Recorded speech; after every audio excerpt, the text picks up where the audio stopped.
Systems thinking is really abstract in some ways, but actually it's really logical too. So there are elements of systems thinking, but a really key one that can really dramatically affect the success of your business is cycles. We can have virtuous cycles where one good thing creates more good things. Use a restaurant as an example. If you see a queue outside a restaurant because it's popular and people want to eat there, and then you see an empty restaurant, you're more likely to want to queue up. But you have thresholds too. So if the queue gets too long, the willingness to eat at that restaurant isn't strong enough to overpower the length of time you're going to have to wait to get in that restaurant. So you've hit a threshold. So at that point, the restaurant needs to either speed up or it needs to raise its prices. And all of those things adjust the size of the queue.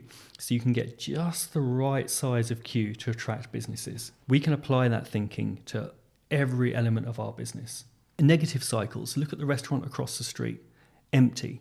How are you going to get more people in if you're in a negative cycle? Because people naturally go, well, I'm not eating there, there's no one in it, and they walk on by. So at that point, you might lower your prices, you might put on a special offer, you might do some advertising, and then try and bring that tension back. So you see how you can have different cycles of different ways. When you look at your business and look at how a product flows from order to delivery, you can actually see where the cycles are. So it might be in your accounts department, it might be in your sales department.